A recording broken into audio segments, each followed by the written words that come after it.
जय हिंद दोस्तों। रणभूमि में आपका स्वागत है। पिछले वीडियो में हम लोगों ने देखा था कि ये जो ज्ञान बिंदु है, इसका जो ज्ञान बिंदु का डबल स्टार जो टेस्ट सीरीज चल रहा है, तो टेस्ट नंबर 1 हम लोग बना चुके हैं। आज हम लोग टेस्ट नंबर 2 शुरू करने वाले हैं। तो इसका पूरा हम लोग देखेंगे विथ क्वेश्चन, और जितना हो सकता है इस क्वेश्चन का जितना एनालिसिस किया जा सकता है वो हम लोग करने की कोशिश करेंगे। ठीक है, तो चलिए इसको शुरू करते हैं।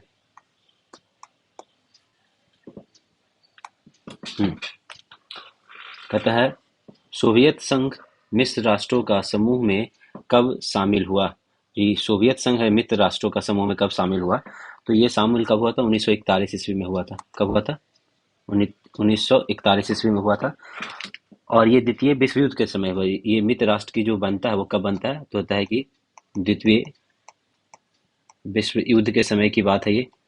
और इसमें कहता है कि ये दो गुट बन जाते हैं, एक बनता है मित्र राष्ट्र और दूसरा बनता है, इसमें क्या बनता है कि दो गुट बनता है। एक बनता है क्या?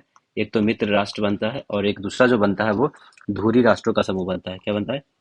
धुरी राष्ट्रों का समूह बनता है। और मित्र राष्ट्र में कहता है कि ये जो मित्र राष्ट्र है इसका गठन कौन करता है? तो ब्रिटेन और फ्रांस करता है। इसका गठन कौन करता है? ब्रिटेन एंड फ्रांस करता है। और अगर धुरी राष्ट्रों की बात कर लेते हैं, और इसी में कहता है कि बाद में कौन जुड़ता है? रूस और अमेरिका जुड़ता है। रूस और अमेरिका जो है वो बाद में इससे जुड़ जाता है। और अगर धुरी राष्ट्र की बात करते हैं, तो धुरी राष्ट्र में जो होता है कि इसमें गठन होता है जर्मनी, इटली और जापान। कौन कौन होता है इसमें?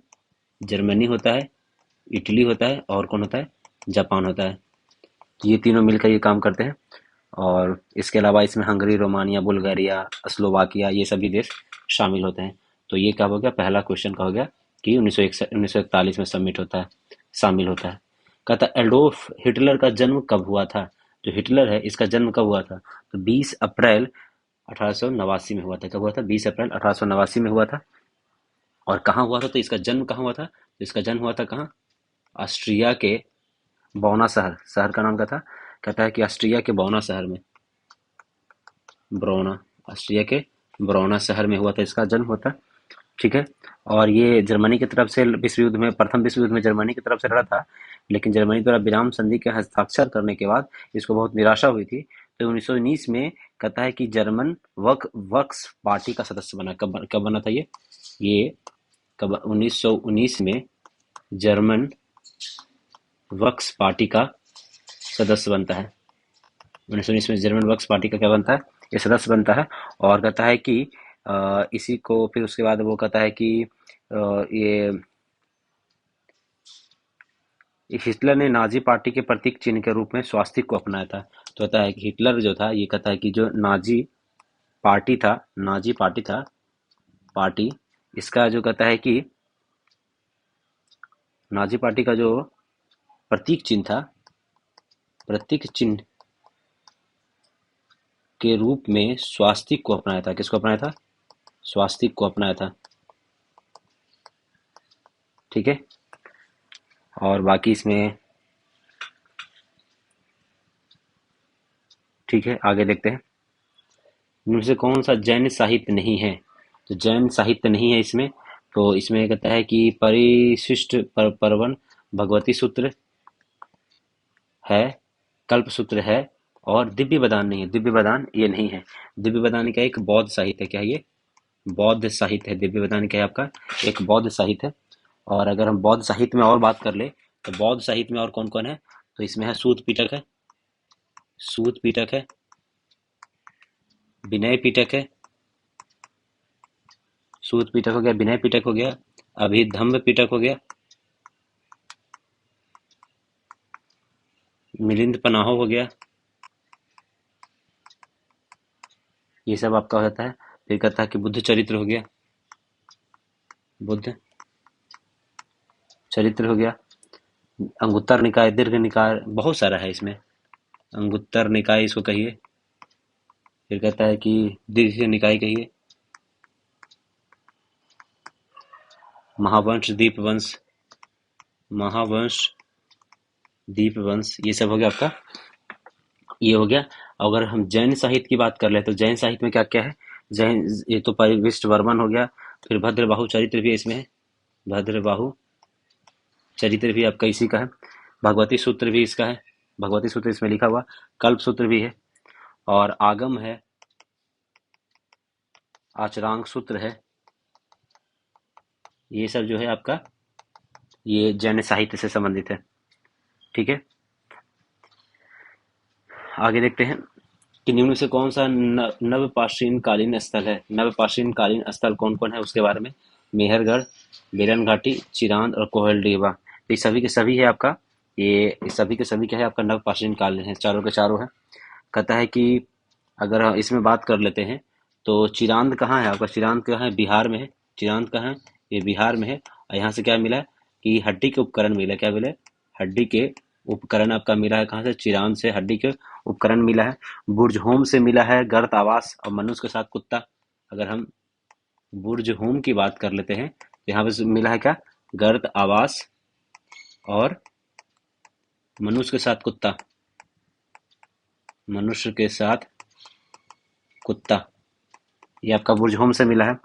ये और कोल्डीवा, ये कहाँ है आपका? कोल्डीवा से क्या मिला है कि पर्यावरण चावल का प्राचीनतम साक्ष्य मिला, कोल्डीवा से मिला है।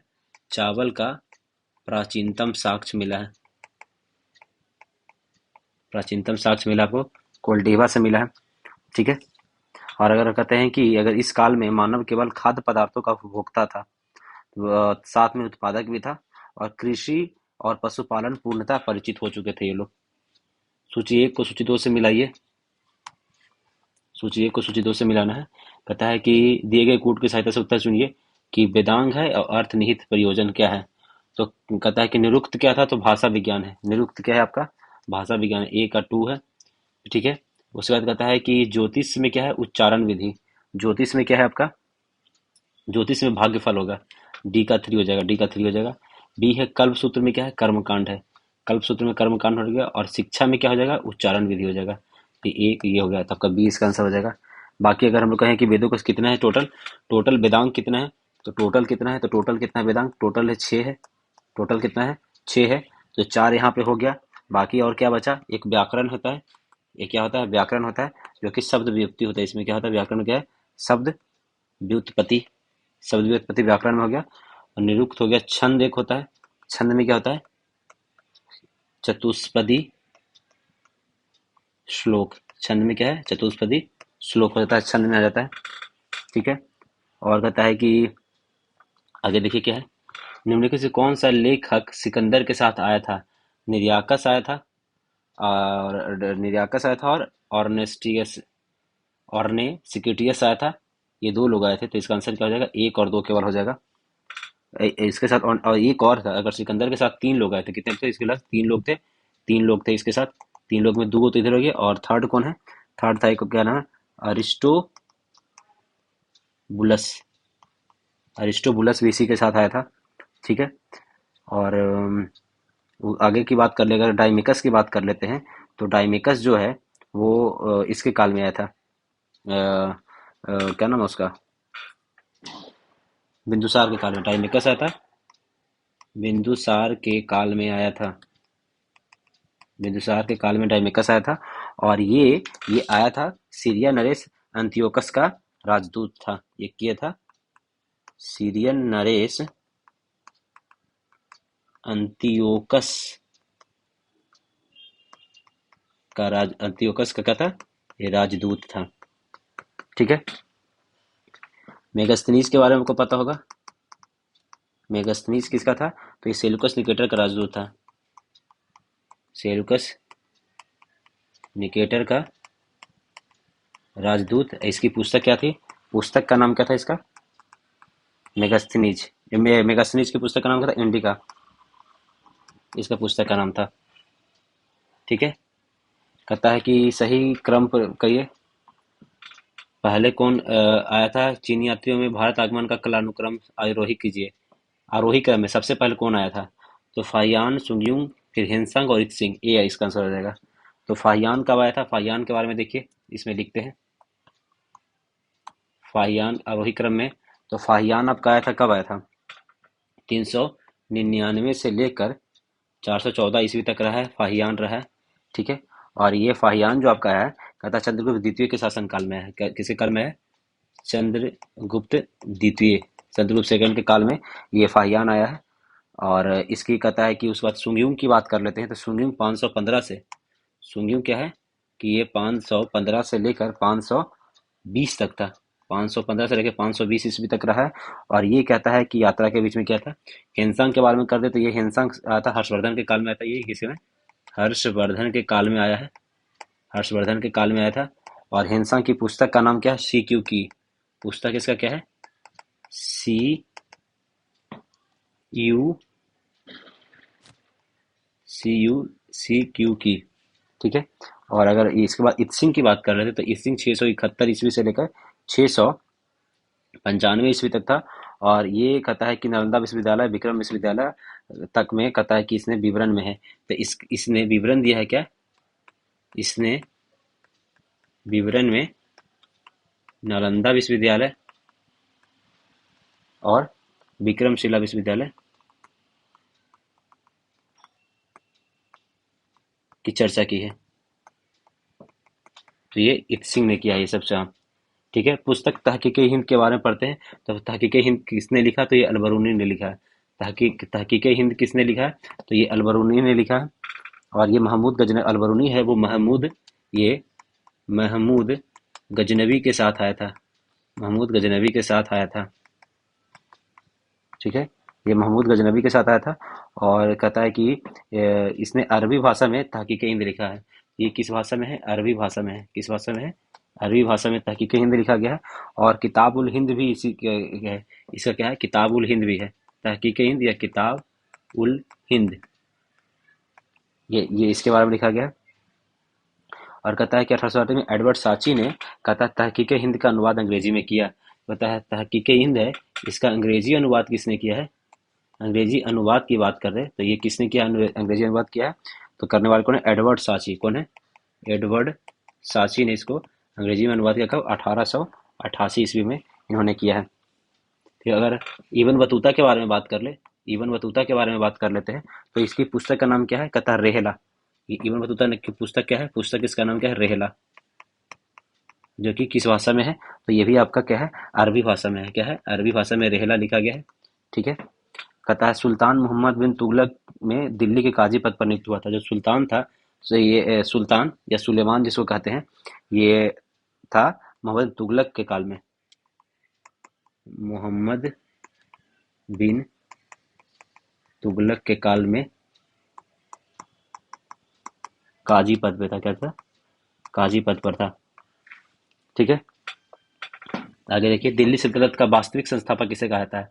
अगर वास्तविक संस्थापक की बात कर रहा है तो वो कौन हो जाएगा? आपका इल्तुतमिश हो जाएगा। कौन हो जाएगा? वास्तविक संस्थापक की अगर बात करते हैं तो वास्तविक संस्थापक कौन हो जाएगा? आपका इल्तुतमिश हो जाएगा।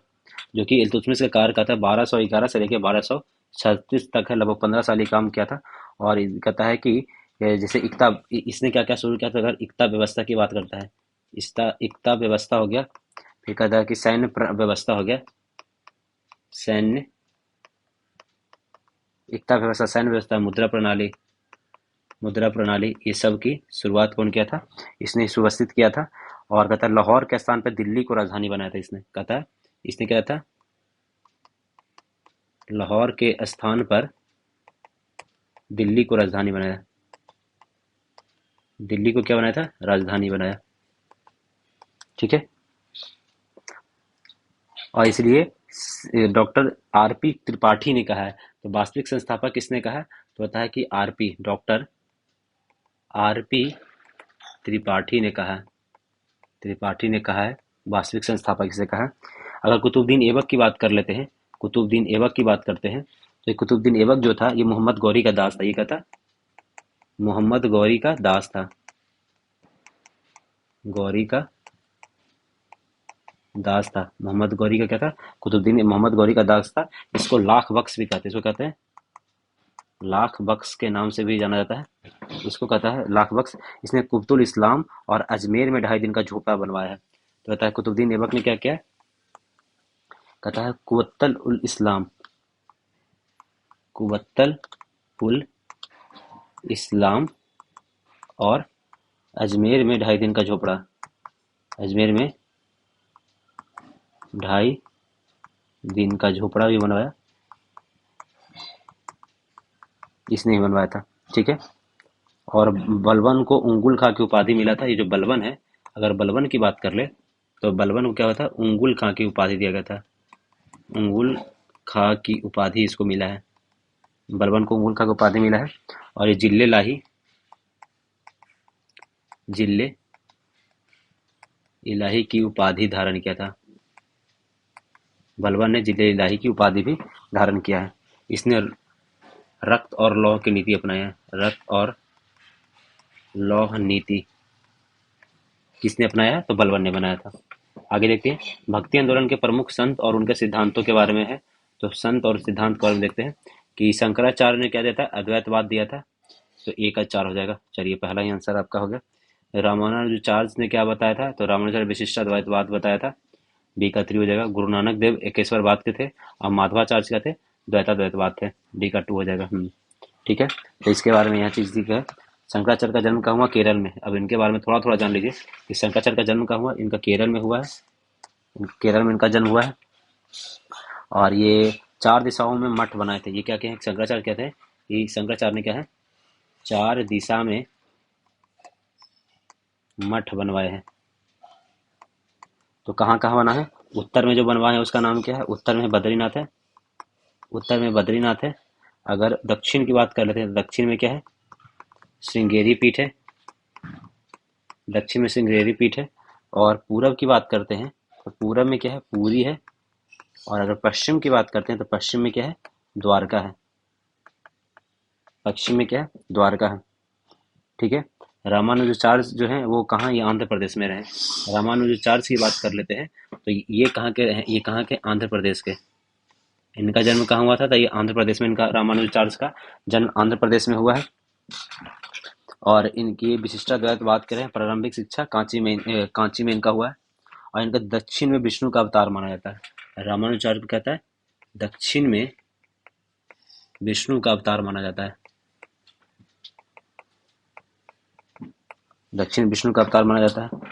बाकी अगर गुरु नानक देव की बात कर लेते हैं तो इनकी जन्म कब 1469 में हुआ है, जो कि ननकाना पाकिस्तान में इनका कहा है, ननकाना पाकिस्तान में इनका जन्म हुआ है। ननकाना पाकिस्तान में इनका जन्म हुआ है। और ये केशवर मत के थे। माधवाचार्य का जन्म कहाँ हुआ है, तो ये कर्नाटक में। माधवाचार्य का जन्म कहाँ हुआ है, इनका जन्म कहाँ हुआ है, कर्नाटक में इनका जन्म हुआ है। तो ये कहाँ कहाँ जन्म हुआ, बस ये याद रखना चाहिए। मराठा शक्ति के उदय का प्रमुख कारण क्या था, जाति धर्म भाषा पर आधारित एकता, राजनीतिक जागृति, भौगोलिक सुरक्षा या उपयुक्त सभी। तो ये इसका कौन था, ताकि इसका क्या हो जाएगा, उपयुक्त सभी हो जाएगा। क्या हो जाएगा, उपयुक्त सभी हो जाएगा। मराठा सैन्य का ये सभी के कारण ये सब चीजें हुआ था। ये जाति धर्म के लोग एक साथ निवास करते थे, जिसमें उच्च नेतृत्व प्रदान करने की क्षमता थी। ठीक है। इनका निवास स्थान की एकता के आधार पर राष्ट्रीय भावना का जन्म हुआ। और ये महाराष्ट्र की भौगोलिक परिस्थितियां भी मराठा शक्ति के उत्कर्ष में सहायक रही है। दिल्ली सल्तनत के प्रशासनिक इकाई और उनके प्रमुख अधिकारियों का कौन सा युग्म सही सुमेलित नहीं है। दिल्ली सल्तनत की बात कर रहा है तो इक्ता को मुक्ति कहा जाता था, हाँ। सिख को सिकदार कहा जाता था, हाँ। परगना को चौधरी नहीं कहा जाता था। परगना को चौधरी नहीं कहा जाता था, बल्कि परगना के प्रमुख को आमिल कहा जाता था। क्या कहा जाता था, परगना के प्रमुख को आमिल कहा जाता था। गांव के मुकद्दम कहा जाता था। ये सही है। अगर इसका जो कहता है कि किस क्रम में होता था, तो सबसे पहले बड़ा क्या होता था, सबसे बड़ा साम्राज्य होता था। उसके बाद क्या होता था, प्रांत या इक्ता। प्रांत या इक्ता होता था। और प्रांत और इक्ता के बाद क्या होता था, सिख कहते थे, सिख या जिसको जिला ही कहा जाता था। और उसके बाद परगना, उसके लास्ट में क्या होता था, गांव होता था। परगना के लास्ट में क्या होता था, गांव होता था। प्रांत और इक्ता के प्रमुख को इक्तादार कहा जाता था, जहाँ की यहाँ पे है। इसको क्या प्रमुख होता है, इक्तादार। इक्तादार कहा जाता था। परगना के प्रमुख को इक्तादार या मुक्ति भी कहा जाता है। इसको इक्तादार या मुक्ति कहा जाता था। ठीक है। और गांव सबसे छोटी इकाई होती थी। गांव क्या है, ये सबसे छोटी इकाई है, सबसे छोटी इकाई। ठीक है। आगे देखते हैं कि स्वतंत्र राज्य और संस्थापक कौन रहे हैं। तो हैदराबाद के चिनकलिज खान रहे हैं, सी का 1। और बंगाल के मुर्शिद कुली खा रहा है, एकथरी से हो गया। अवध के सादत खान रहे हैं और केरल के मार्तंड वर्मा रहे हैं। केरल के कौन रहे? मार्तंड वर्मा रहे हैं। और चिनक्रीज खां को निजाम उल मुल्क भी कहा जाता है। क्या इसको कहा जाता था? निजाम उल मुल्क भी कहा जाता है। चिनक्रीज खां को निजाम उल मुल्क भी कहा जाता है। फिर भरतपुर में जाट राज्य की स्थापना की बात करें, अगर भरतपुर की बात कर लेते हैं तो भरतपुर में जाट राज्य बनाए किए थे। वो किसने किया था जाट राज्य? चूड़ामन और बदनसी। चूड़ामन एंड बदनसी, जाट राज्य की स्थापना इन्होंने किया था। और सूरजमल को जाटों को अफलातून कहा जाता है। सूरजमल को जाटों का अफलातून, इनको कहा जाता है जाटों का अफलातून कहा जाता है सूरजमल जी को। ठीक है, आगे देखते हैं। और जो ये मुर्शिद कुली खां है, इसने अपनी, अगर इनकी इसकी बात करते हैं, ये राजधानी ढाका से, जो अगर राजधानी है ये कहाँ से? ढाका से मुर्शिदाबाद लेके गया था। कहाँ लेके गया था? मुर्शिदाबाद लेके गया था। ढाका से मुर्शिदाबाद लेके गया था। और मुर्शिद कुली खां ने गरीबों को तकावी ऋण दिया था। अतः मुर्शिद कुली खां के बारे में अगर और बात कर लेते हैं तो पता है कि इसने क्या किया था, कि मुर्शिद कुली खां ने क्या किया था कि गरीबों को तकावी ऋण दिया था। तकावी ऋण दिया था किसने? मुर्शिद कुली। इसने क्या था? इजारेदारी व्यवस्था की शुरुआत भी मुर्शिद कुली खां ने किया था। इजारेदारी इजारेदारी व्यवस्था मुर्शिद कुली खां ने ही किया था। ठीक है। और सिराजुद्दौला के समय में ब्लैक होल की घटना हुई थी। आगे देखते हैं। निम्नलिखित से किसने भारतीय रेलवे के विकास के बारे में कहा था कि भारत में अंग्रेजों द्वारा रेलवे के विकास पर खुश होना ऐसा ही है जैसे दूसरे की पत्नी के अलंकार को देखकर खुश होना? ये किसने कहा था? ये बाल गंगाधर तिलक जी ने कहा था। ये बाल गंगाधर तिलक की है। तो कहता है रेलवे, पहली रेलवे लाइन, अगर रेलवे की बात हो रहा है तो कहता है कि पहली रेलवे लाइन के बारे में बात करें, पहली रेलवे लाइन की बात करते हैं तो ये 1849 में हुआ था। 1849 में कोलकाता से रानीगंज, कोलकाता से रानीगंज में बिछाई बिछाई गई थी। और लेकिन चला कहाँ से था? लेकिन अगर रेलवे की बात करें कि 53 में पहली रेल चलाई गई, 53 में बम्बई से थाने चलाई गई। बम्बई से थाने चलाई गई थी, 1853 में चला गया था। और ये कहता है कि रेल बोर्ड की स्थापना कब हुआ है? अगर रेल बोर्ड की बात कर लेते हैं, रेल बोर्ड की स्थापना करजन के काल में हुआ था। करजन के काल में हुआ था। कब? 1900, करजन के काल में हुआ था 1903 में। 1903 में करजन के काल में हुआ था। और रेल की शुरुआत किसने किया था? डलहौजी ने। डलहौजी ने शुरुआत किया था। डलहौजी ने शुरुआत किया था इसके बारे में। ठीक है। और एक वर्त समिति ये बनाया गया था आपका। अगर एक वर्त समिति की बात कर लेते हैं तो ये आपका बनाया गया था 1991-92, 1921-22 में बनाया गया था। और इसमें क्या गया था कि रेल बजट को आम बजट से अलग कर दिया गया था। जो रेल बजट है उसको आम बजट से अलग कर दिया गया था। कब किया था? आम बजट से अलग कर दिया था 1921-22 में। आगे देखते हैं। 1857 के विद्रोह के समय में निम्नलिखित में से किसने अंग्रेजों के विरुद्ध फतवा जारी की और जिहाद का नारा दिया था? तो जिहाद का नारा देने वाले कौन थे? तो मौलवी अहमदुल्लाह थे। जिहाद का नारा देने वाले कौन थे? मौलवी अहमदुल्लाह ने दिए थे। और ये फैजाबाद से किए थे। कहाँ से किए थे? तो ये फैजाबाद से आंदोलन किए थे। फैजाबाद से आंदोलन किए थे। आंदोलन करने वाले कहाँ ये थे? फैजाबाद से इन्होंने आंदोलन किया था। और कैंपबेल ने इसको दमन किया था। कैंपबेल ने दमन किया था। इनका कैसे किया था? कैंपबेल ने दमन किया था। और झंडा गीत की रचना इन्होंने ही की थी। अजीमुल्लाह ने, मौलवी अहमदुल्लाह ने किया था। झंडा गीत की रचना इन्होंने किया था। गीत की रचना इन्होंने किया था। आगे देखते हैं। दिल्ली से किसने नेतृत्व किया था? तो बहादुर शाह जफर थे दिल्ली से। और उनको दमन करने वाले जॉन निकोलसन और हडसन थे। बिहार से वीर कुंवर सिंह थे। विलियम टेलर और विसेंट आयर थे। अगर कानपुर की बात करते हैं, कानपुर से नाना साहब और तात्या टोपे थे। और जो दमनकर्ता कौन थे? कैंपबेल। और बरेली से खान बहादुर खान, और उसको भी दमन करने वाले कैंपबेल ही थे। इलाहाबाद से लियाकत अली, जिसको दमन करने वाले जनरल नील थे। झांसी की बात करते हैं तो रानी लक्ष्मीबाई, और उसको दमन करने वाले फिरोज थे। लखनऊ से बेगम हजरत महल थे। और उसका दमन करने वाले हेनरी लॉरेंस थे। ठीक है, आगे कहता है कि अगर इसमें कहता है कि 57 का जम्मू कश्मीर से गुलाब सिंह ने किया था। अगर कहता है कि इसमें कि जम्मू कश्मीर से नेतृत्व कौन किए थे, तो गुलाब सिंह ने। जम्मू कश्मीर से गुलाब सिंह ने इसका नेतृत्व किया था। ठीक है, और मंगल पांडे को अगर कहते हैं कि ये क्रांति होने का रीजन क्या था कि मंगल पांडे को फांसी दिया गया था, तो मंगल पांडे की अगर बात कर लेते हैं, मंगल पांडे की फांसी कब दी गई थी, तो ये दिया गया था 29 मार्च 1857 में फांसी दिया गया था, इनको दिया गया था।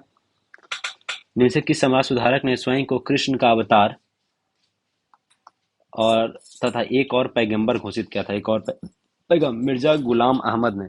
किसने किया था? मिर्जा गुलाम अहमद ने स्वयं को कृष्ण का अवतार बताया था और ये एक और पैगंबर कहा था। तो ये मिर्जा मिर्जा अगर सैयद अहमद बरेली की बात कर लेते हैं, तो इन्होंने बहावी आंदोलन की शुरुआत की है। सैयद अहमद कहते हैं बहावी आंदोलन की शुरुआत किसने किया है?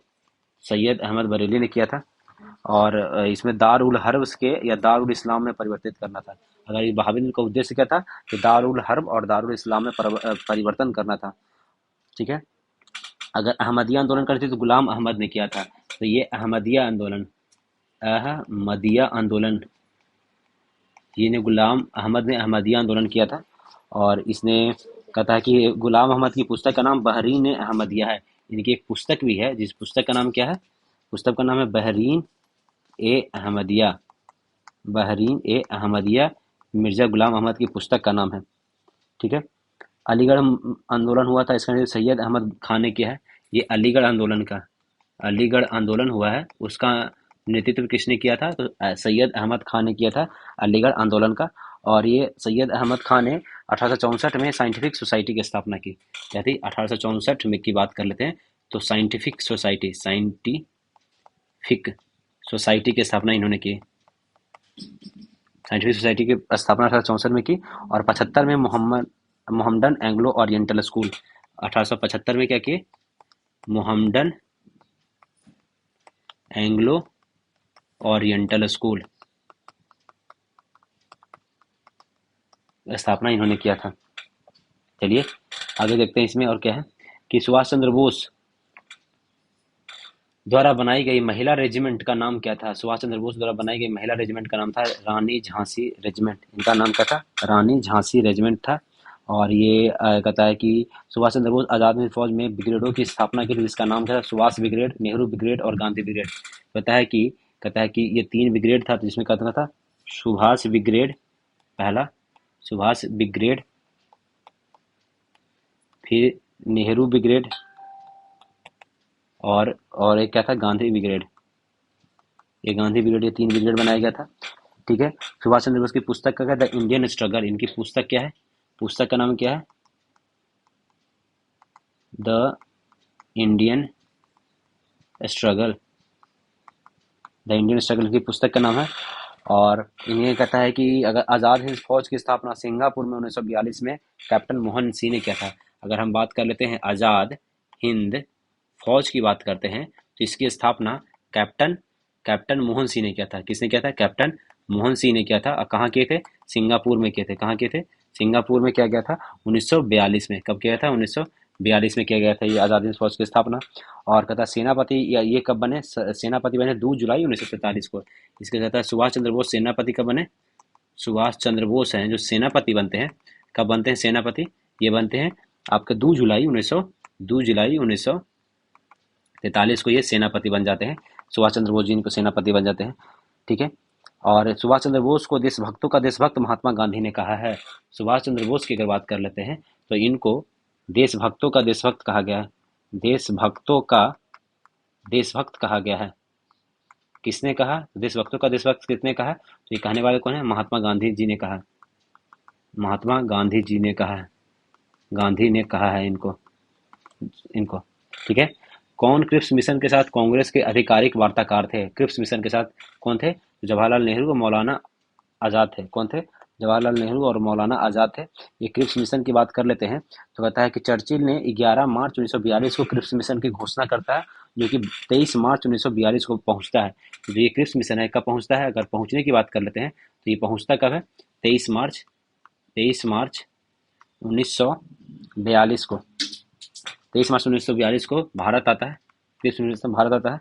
और कहता है कि इसमें कहता है कि रिपोर्ट में वो बताता है कि डोमिनियन स्टेट का दर्जा दिया जाएगा द्वितीय विश्व युद्ध के बाद।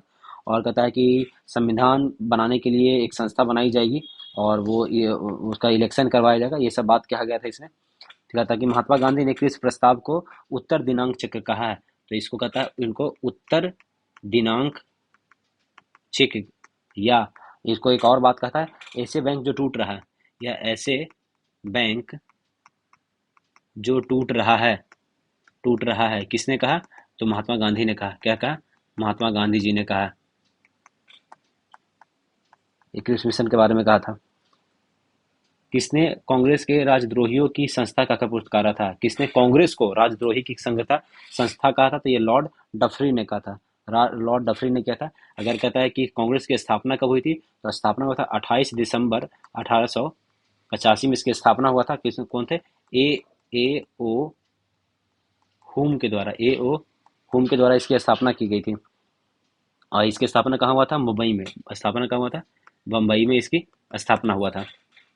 ठीक है, आगे देखते हैं।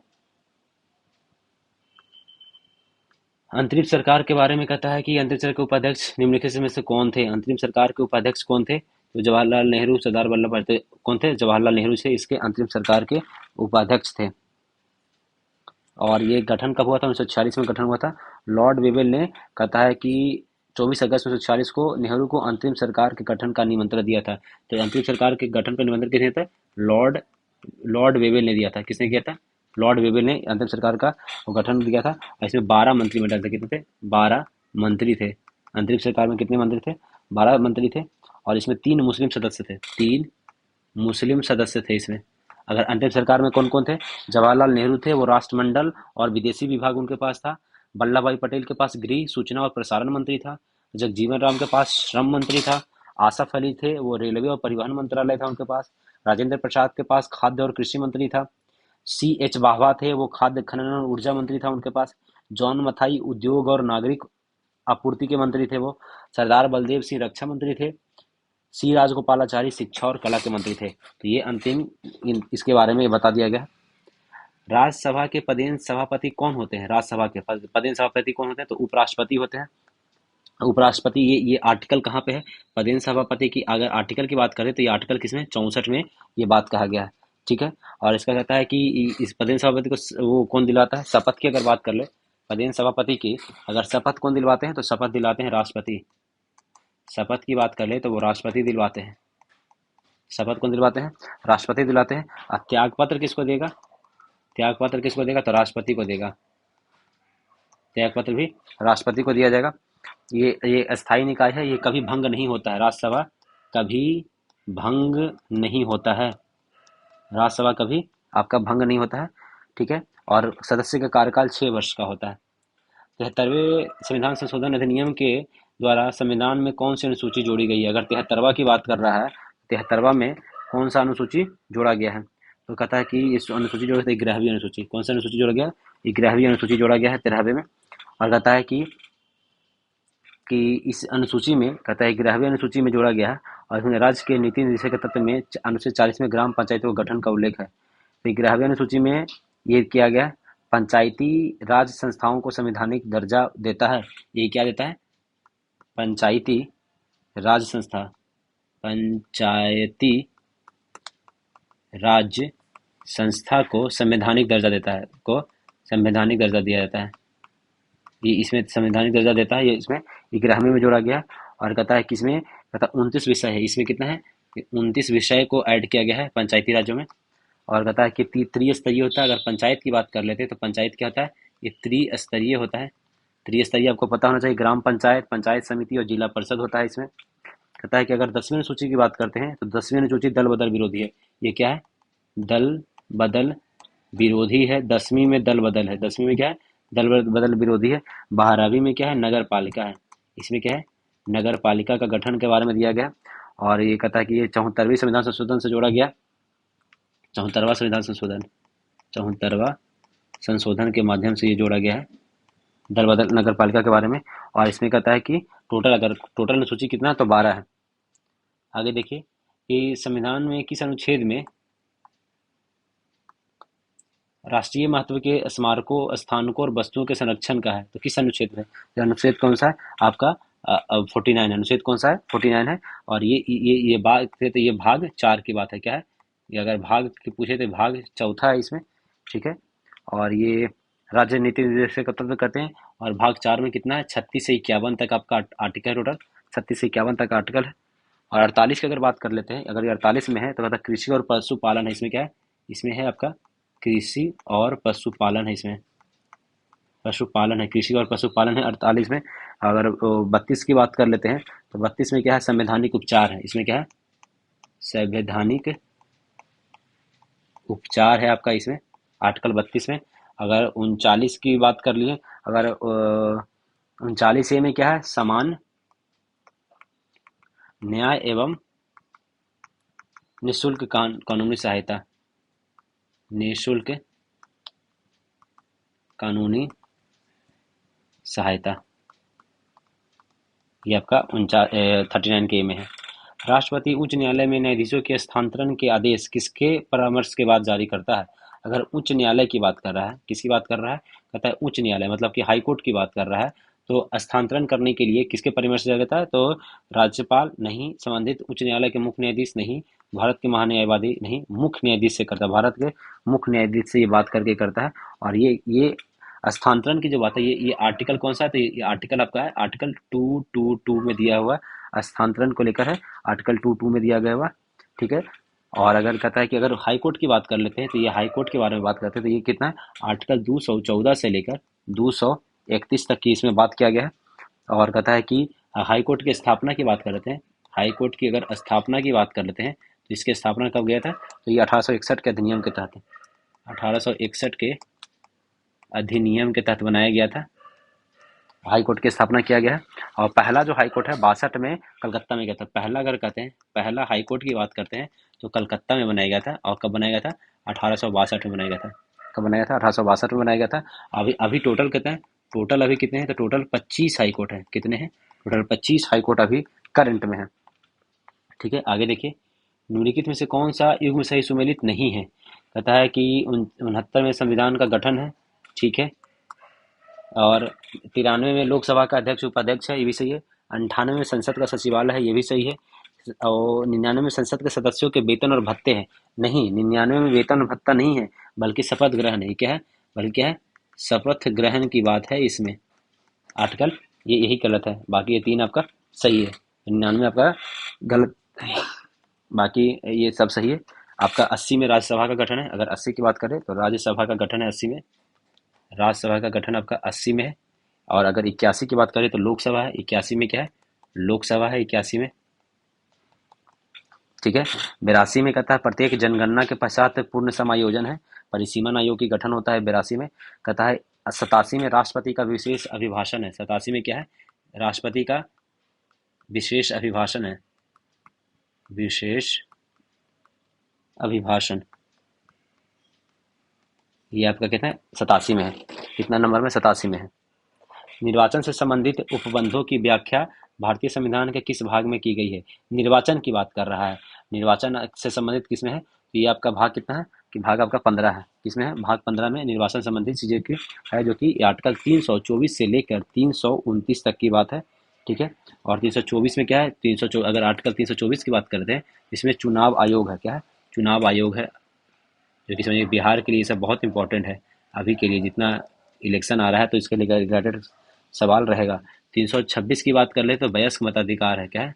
वयस्क मताधिकार आपका 326 में है, ठीक है। भाग फिर कहता है कि अगर हम बात करते हैं भाग 13 की अगर बात कर लेते हैं, तो राज्य के भीतर व्यापार वाणिज्य और समागम है। तो 13 में क्या है? राज्य के भीतर व्यापार वाणिज्य वाणिज्य वाणिज्य के बारे में इसमें भाग 13 में लिखा हुआ है। अगर भाग 14 की बात कर लेते हैं, कहता है कि संघ और राज्यों के अधीन सेवाएं, जैसे भाग 14 में क्या यूपीएससी वगैरह जो कहते हैं ना, वो आपका भाग 14 में है। इसमें क्या है? संघ और राज्य के अधीन सेवाएं, राज्य के अधीन सेवाएं, जिसको यूपीएससी यूपीएससी बीपीएससी जैसे कहते हैं ना, यूपीएससी एंड बीपीएससी जो सब है इसी में आता है। भाग अगर 16 की बात कर लेते हैं, कहता है कि 16 में कहता है कि विशेष उपबंध है। इसमें क्या है, इसमें क्या है, विशेष उपबंध है। विशेष उपबंध कहाँ दिया है, तो भाग 16 में विशेष उपबंध दिया गया। कहता राष्ट्रीय आपातकाल की घोषणा करने के लिए सशस्त्र विद्रोह शब्द को संविधान में किस संविधान अधिनियम के माध्यम से जोड़ा गया है। बताया कि सशस्त्र विद्रोह की बात अगर कर रहा है तो कब जोड़ा गया है, तो ये सशस्त्र विद्रोह किया 44वां संविधान संशोधन 1978 में इसी से जोड़ा गया सशस्त्र विद्रोह। और कहता है कि इसमें बोला कि राष्ट्रपति केवल कैबिनेट की लिखित सिफारिश पर ही आपातकाल घोषित करेंगे। बताया कि राष्ट्रपति अगर कहता है आपातकाल घोषणा कब करेंगे, कहता है कि कैबिनेट की लिखित सिफारिश पर, लिखित सिफारिश पर ही, ऐसे अपने मन से नहीं कर सकते हैं। बाकी अगर 42वां संविधान संशोधन की बात कर ले तो इसमें कहता है कि समाजवादी, 42वां की बात करते हैं, इसमें क्या हो गया, समाजवादी पंथ निरपेक्ष, समाजवादी पंथ निरपेक्ष और अखंडता शब्द जोड़ा गया। क्या जोड़ा गया था, अखंडता शब्द जोड़ा गया। ये कब हुआ था, ये 1976 में हुआ था। 42वां संविधान संशोधन 1976 में किया गया था। ठीक है, आगे देखते हैं। भारत के महान्यायवादी के संदर्भ में निम्नलिखित में से कौन सा कथन असत्य है। कहता है ये कार्यकाल संविधान द्वारा निश्चित नहीं है, सही बात है। उच्चतम न्यायालय में भारत सरकार का प्रतिनिधित्व करता है। उच्चतम न्यायालय मतलब सुप्रीम कोर्ट की बात कर रहा है। हाँ, दोनों सदनों की संयुक्त बैठक में मताधिकार का अधिकार, मताधिकार का नहीं है, बैठने का अधिकार है। केंद्रीय कैबिनेट का सदस्य नहीं होता, ये बात सही है। तो ये अगर महान्यायवादी का अगर आर्टिकल कितना है, तो आर्टिकल आपका कितना है, 76 है, जो कि भाग 5 में है। ये भाग 5 में है। इसका निश्चित समय नहीं होता है, ये बात सही है। और कहता है ये कैबिनेट का सदस्य भी नहीं होता है। प्राणियों और पादपों के जातियों का अधिकतम विविधता मिलता है। प्राणी और का कहाँ मिलता है, उष्णकटिबंधीय आर्द्र वनों में। हाँ, उष्णकटिबंधीय में ही मिलता है। कहा कि अगर उष्णकटिबंधीय की बात कर लेते हैं तो कहता है कि यहाँ ट्रॉपिकल रेन फॉरेस्ट भी कहता है। कहता है इसको क्या कहते हैं, इसको ट्रॉपिकल रेन फॉरेस्ट भी कहा जाता है। ट्रॉपिकल रेन फॉरेस्ट भी इसको कहा जाता है। यहाँ पे कहता है कि वनों में प्रचुर मात्रा में बारिश होती है। यहाँ पे बारिश बहुत होता है। बारिश क्या होता है, बहुत होता है। इस एरिया में बहुत होता है। और तापमान स्थिर रहता है। कहता है तापमान जो है वो स्थिर रहता है, ज़्यादा फ्लैक्चुएट नहीं करता है, इसमें स्थिर रहता है तापमान। ठीक है, बाकी आगे देखते हैं। भारत की दूसरी सबसे बड़ी जनजाति गोंड किस राज्य की है, तो पाई जाती है, गोंड जो पाई जाती है वो मध्य प्रदेश में पाई जाती है। कहाँ, मध्य प्रदेश में सबसे बड़ी जनजाति है। अगर पहला की ये दूसरी है, अगर फर्स्ट की बात करें तो फर्स्ट का क्या नाम है, फर्स्ट भील जनजाति है। क्या है, फर्स्ट भील जनजाति है। अगर थर्ड की बात कर ले तो थर्ड क्या है, संथाल जनजाति तीसरे नंबर पे आता है। संथाल जनजाति तीसरे नंबर पे आता है। पता है कि ये दूसरी बड़ी मध्य प्रदेश में पाया जाता है। और ये लगभग कहता है कि जनजातियों की संख्या कितना है, अगर जनजाति की कहते हैं कि 2011 के हिसाब से, 2011 के हिसाब से कहता है जनजाति कितना है, तो जनजाति लगभग 8.6% जनजाति है। 8.6% जनजाति है। और कहता है कि जनजाति की दृष्टि में मध्य प्रदेश तो टॉप है ही है। और मिजोरम है प्रतिशत में। अगर प्रतिशत की मामला में कर ले, प्रतिशत की मामला में कौन है, मिजोरम टॉप पे है। कौन है, मिजोरम है टॉप पे, जिसमें लगभग 94.4% है, क्या है, जनजाति है। यहाँ पे 94.4% क्या है, जनजाति है। कहता है संथाल तीसरे नंबर पे हो गया। भारत सर्वाधिक आद्य जनजाति कौन है, अगर कहता है कि भारत में सर्वाधिक आद्य जनजाति की बात कर लेता है, आद्य जनजाति है, तो वो आद्य जनजाति कौन है, आपका गोंड है। क्या नाम है उसका, गोंड आद्य जनजाति है। निम्नलिखित में से कौन सा सही सुमेलित नहीं है, कौन सा सही सुमेलित नहीं है वो देखिए। श्रीनगर झेलम नदी पे है, हाँ। जमशेदपुर स्वर्ण रेखा पे है, हाँ। बरेली सरयू नदी पे नहीं है, ये गलत है। लुधियाना सतलज नदी पे है। जो बरेली है वो कहता है कि रामगंगा नदी पे, कौन पे है, रामगंगा नदी पे है। कहता है कि बरेली जो है रामगंगा नदी पे है। और कहता है कि बरेली झूमर और बांस से बने सामान के लिए प्रसिद्ध है। जो बरेली है वो कहता है झूमर और बांस से बने बांस के सामान के लिए क्या है, प्रसिद्ध है। तो ये याद रखिए, बरेली किस लिए प्रसिद्ध है, इसके लिए वो प्रसिद्ध है। बाकी इसे कहता है कि ये रामगंगा जो है वो कहाँ से निकलता है, तो कुमायूं हिमालय से निकलता है। रामगंगा कहाँ से निकलता है, कुमायूं हिमालय से निकलता है। रामगंगा कुमायूं हिमालय से निकलता है। और जिम कॉर्बेट नेशनल पार्क होते हुए उत्तर प्रदेश के बरेली और शाहजहांपुर में मिल जाता है। फिर अगर जम्मू कश्मीर है, उसकी राजधानी श्रीनगर झेलम नदी के किनारे पे है, ये भी बात सही है। आगे देखते हैं। शीत ऋतु में भारत के उत्तर पश्चिम भाग में वर्षा होने का कारण क्या है, शीत ऋतु में। तो ये क्या है, पश्चिमी विक्षोभ है। क्या कारण है, पश्चिमी विक्षोभ के कारण होता है। और पश्चिमी विक्षोभ कहता है कि पूर्वी भूमध्य सागर से उत्पन्न होता है। तो ये कहाँ से होता है, कहता है पूर्वी भूमध्य सागर से उत्पन्न होता है, भूमध्य सागर से उत्पन्न होता है। ये वहां से उत्पन्न होता है। और पूरब की ओर दक्षिण एशिया हो गया, फिर ईरान, फिर उसके बाद अफगानिस्तान है, फिर पाकिस्तान होते हुए भारत के उत्तर पश्चिमी भाग में पहुंचता है। कहाँ पहुंचता है, भारत के उत्तर पश्चिमी भाग में पहुंचता है। अगर भारत का मैप बना तो ये अगर ऐसे मैप बना दिए, एक हम छोटा सा ऐसे बना देते हैं, तो ये कहाँ पड़ता है, उत्तर पश्चिम। तो इधर में ऐसे ऐसे इधर में आके ये पश्चिमी विक्षोभ पहुंच जाता है। और ये जब आता है तो कहता है कि उत्तर में कैस्पियन सागर और दक्षिण में ईरान की खाड़ी से गुजरते समय यह चक्रवातों की आर्द्रता में संवर्धन हो जाता है, मतलब। और उसके बाद जब ये पंजाब, हरियाणा और दिल्ली पहुंचता है तो वहां पे ठंडे में बारिश करवा देता है। और ये रबी के फसल के लिए लाभदायक होता है। ये जो शीत ऋतु में जो वर्षा होता है, तो कहता है ये वर्षा रबी फसल के लिए लाभदायक है। के लिए क्या है, ये बहुत लाभदायक है, रबी फसल के लिए बहुत लाभदायक होता है। ठीक है। और बाकी ये कहता है कि शीतकालीन वर्षा राजस्थान में इसको मावट या महावट कहता है। जो ये शीतकालीन जो वर्षा है, शीत ऋतु में जो वर्षा होता है, ये वर्षा को कहता है राजस्थान में क्या कहा जाता है, राजस्थान में इसको महावट कहा जाता है। कहता है महावट कहा जाता है राजस्थान में महावट कहा जाता है। ठीक है। आगे देखिए, निम्न में किस जल संधि को भूमध्य सागर की कुंजी कहा जाता है। तो भूमध्य सागर की कुंजी जिब्राल्टर की जल संधि को कहा जाता है। किसको कहता है, जिब्राल्टर की जल संधि को कहा जाता है। और कहता है कि एकमात्र द्वार है। कहता है ये भूमध्य सागर को अटलांटिक महासागर से जोड़ती है। जो जिब्राल्टर की संधि कहते हैं, भूमध्य सागर को कहता है कि भूमध्य सागर को कहता है कि किससे जोड़ता है, अटलांटिक महासागर से। अटलांटिक महासागर से क्या करता है, जोड़ता है। भूमध्य सागर को अटलांटिक महासागर से जोड़ देता है। बेरिंग जल संधि उत्तरी अमेरिका के अलास्का और एशिया के रूस से अलग करने वाली एक समुद्री जल संधि है। अगर ये क्या है, कहता है कि उत्तरी अमेरिका के अलास्का, उत्तरी अमेरिका की अलास्का, उत्तरी अमेरिका की अलास्का है। और कहता है कि एशिया के रूस को, और एशिया के जो रूस है को अलग करती है। ये कौन करता है, बेरिंग की जल संधि करता है। ये करता है, बेरिंग की जल संधि करता है। टॉरेस जल संधि ऑस्ट्रेलिया के उत्तरी तट और न्यू गिनी द्वीप को है। ये टॉरेस है, ये कहा है ऑस्ट्रेलिया के है, कहता है। अगर इसकी बात करें तो ये ऑस्ट्रेलिया के उत्तरी तट और न्यू गिनी द्वीप को जोड़ता है। ये हो गया। अगर बात है बास्फोरस की जल संधि, ये तुर्की में, ये कहाँ, ये आपका तुर्की में है, ये बास्फोरस की संधि। विश्व का सबसे ऊंचा ज्वालामुखी ओजोस डेल सरादो पर्वतमाला में स्थित है। तो ओजोस डेल सरादो किस पर्वतमाला में है, तो ये आपका कहाँ है, एंडीज पर्वतमाला में है। कहाँ, एंडीज पर्वतमाला में ओजोस डेल सरादो है। और अगर इसकी बात कर लेते हैं तो कहता है कि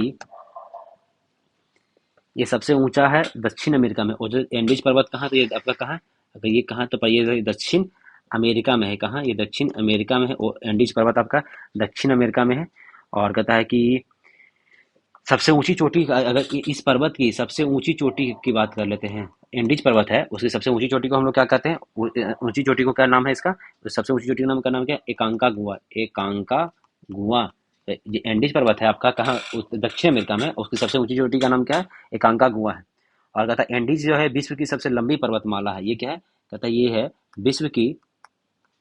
विश्व की सबसे लंबी पर्वतमाला, सबसे लंबी पर्वतमाला है। पर्वतमाला आपका कौन है, तो एंडीज पर्वतमाला है, जो विश्व की सबसे लंबी पर्वतमाला है।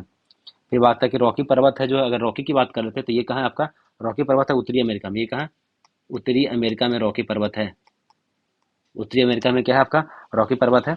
और कहता है कि यूराल पर्वत की बात कर ले तो ये यूराल काकेश पर एशिया महाद्वीप को यूरोप से अलग करता है। यूराल क्या कहता है, एशिया महाद्वीप को, यूराल जो है एशिया महाद्वीप को किसे, आपका यूरोप से अलग करता है। यूरोप से अलग करता है कौन, यूराल पर्वत करता है।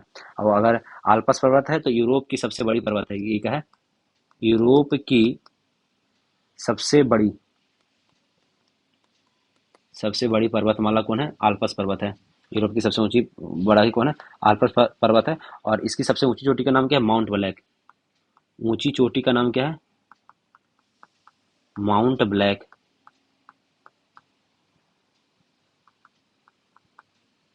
माउंट ब्लैक इसका सबसे ऊंची चोटी का नाम। राज्य और खनिज उत्पादक क्षेत्र कहाँ है?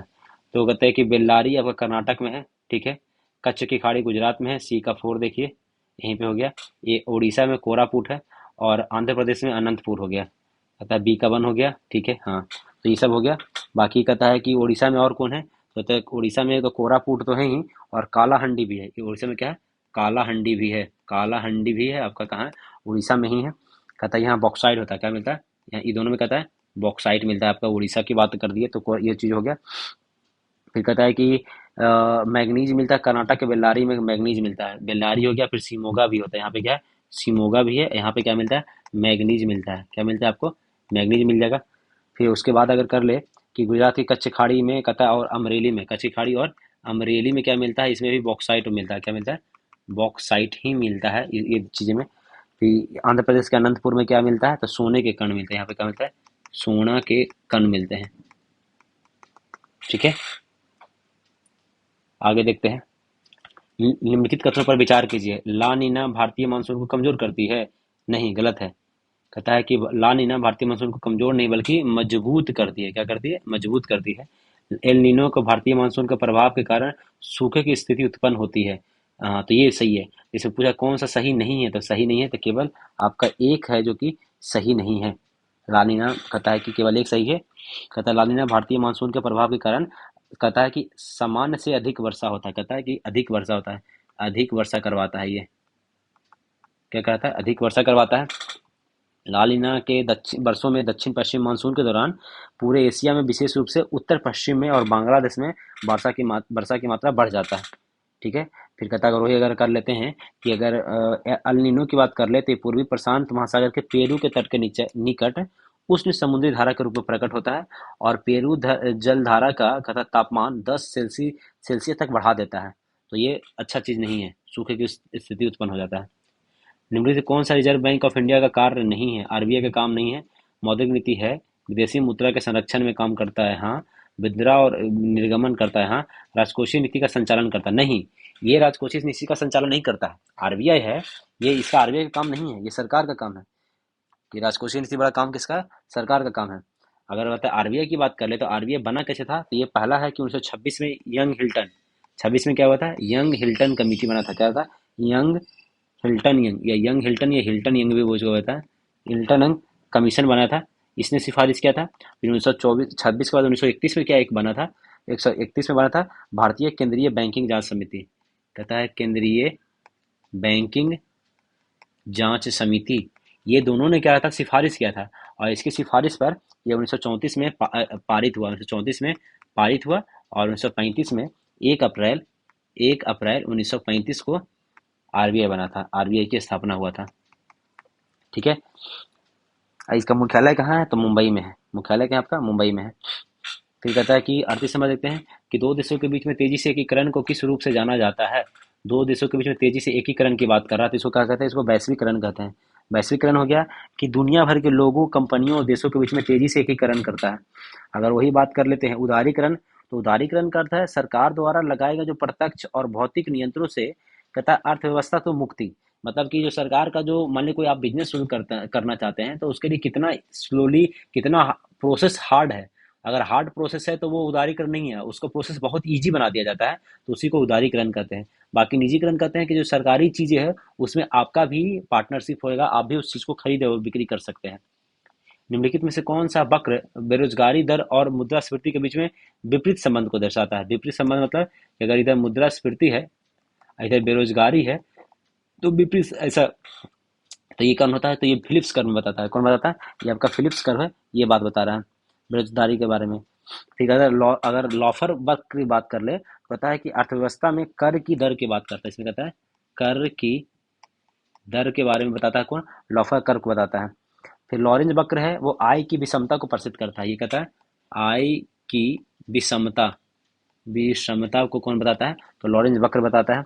अगर गिनी गुणांक है, तो गिनी गुणांक कहता है कि आय या संपत्ति के विवरण में व्यापक असमानता कहता है, गिनी गुणांक है, कहता है कि आय में व्याप्त असमानता, असमानता, ये कौन बताता है?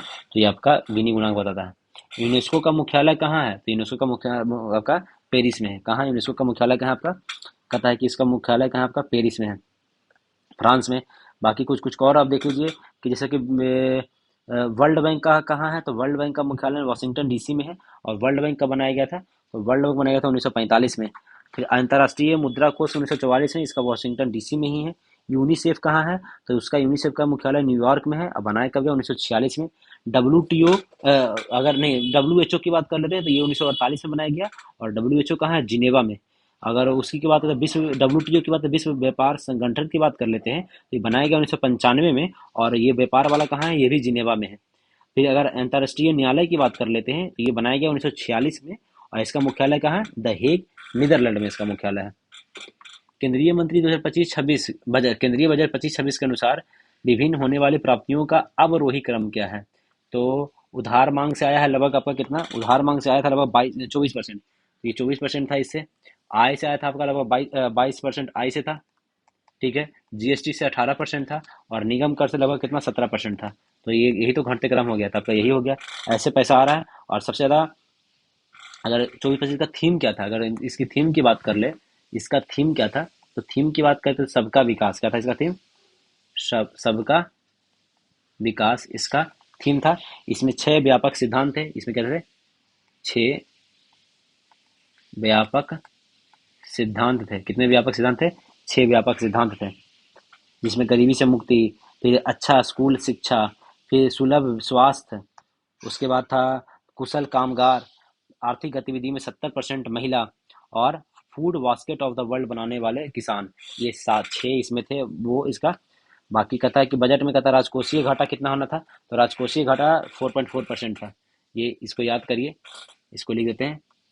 राजकोषीय घाटा की बात कर लेता है तो राजकोषीय घाटा कितना था? तो ये 4.4% था, राजकोषीय घाटा कितना था। राजस्व घाटा की बात कर लेता है, राजस्व घाटा की बात करते हैं तो राजस्व घाटा कितना था? 1.5% राजस्व घाटा था। फिर कहता प्रभावी राजस्व घाटा, प्रभावी राजस्व घाटा ये कितना था? तो प्रभावी राजस्व घाटा आपका था 0.3% था। और प्राथमिक घाटा की बात कर ले, प्राथमिक घाटा की बात करते हैं तो प्राथमिक घाटा कितना था? 0.8% था आपका प्राथमिक घाटा था। मतलब यदि 30 आदमी एक घास के मैदान में 7 दिनों तक काम करता है, कितने दिन तक करता है? 7 दिनों तक काम करता है, तो 21 आदमी उस घास को मैदान में कितने दिन में कर लेगा? तो M1 D1 लगाइए इसमें। M1D1 बराबर M2D2। तो मैन कितना दिया है? 30। काम कितना दिन में कर रहा है? 7 दिन में। इसमें मैन है 21, इसमें D2 निकालना है। तो D2 बराबर ऐसे हो जाएगा, कहता है कि 7 या 21 और 3 दहों को 10, D2 बराबर 10 दिन आ गया। समझ गए? ये कैलकुलेशन ऐसा फास्ट होता है, हम थोड़ा फास्ट ही कैलकुलेशन रख रहे हैं। एक घनाभ का आयतन ज्ञात कीजिए। तो घनाभ कैसे बनता है? घनाभ ऐसे बनता है, इस तरीके से आपका घनाभ है, कीवर्ड जिसको इंग्लिश में बोलते हैं। और इसका होता है L/B/H होता है। तो लेंथ कितना है? 15, 22 और इंटू 5, है ना? 22, 5। तो ये हो गया। तो इसका क्या हो जाएगा? इसका क्या हो जाएगा कि 15×5 = 75 और इंटू 22, 150 इंटू 150, 100, 1650 आ जा रहा। कितना रहा? 1650 आ जा रहा। आगे देखिए, कहता है 9 और 14 के और 4 और 6 के बीच में मध्य समानुपात का अंतर ज्ञात कीजिए। तो मध्य समानुपात निकालते कैसे हैं? तो मध्य समानुपात की अगर बात कर ले, मध्य समानुपात की बात कर लेते हैं तो ये निकलता अंडर रूट, मतलब कि पहली संख्या इंटू दूसरी संख्या। तो ये क्या हो जाएगा कि 9 इंटू 16, इसको लिख सकते हैं 3 इंटू 4, मतलब 12 हो गया पहला का। फिर उसमें दूसरा कितना दिया है? 9 इंटू 4। सेकेंड नंबर क्या हो जाएगा कि 9 इंटू 4 दे रखा है, इसको लिख सकते हैं 3 इंटू 2, सॉरी, इसको 3 इंटू 2 लिख सकते हैं। तो आ गया 6 हो जाएगा। कितना आ गया? 6। और क्या बचा? मत्स्य अनुपात के अंतर का अंतर ज्ञात करें। तो 12 में से 6 घटा दीजिए तो क्या आ जाएगा आपका? 6 आंसर आ जाएगा। ठीक है। एक शहर की जनसंख्या 22,000, 2,25,000 है। यदि वार्षिक जन्म दर इतना और मृत्यु दर क्रमशः इतना इतना है तो 2 वर्ष बाद शहर की जनसंख्या कितना हो जाएगा। तो कह रहा है कि 2 वर्ष बाद शहर की जनसंख्या कितना हो जाएगा।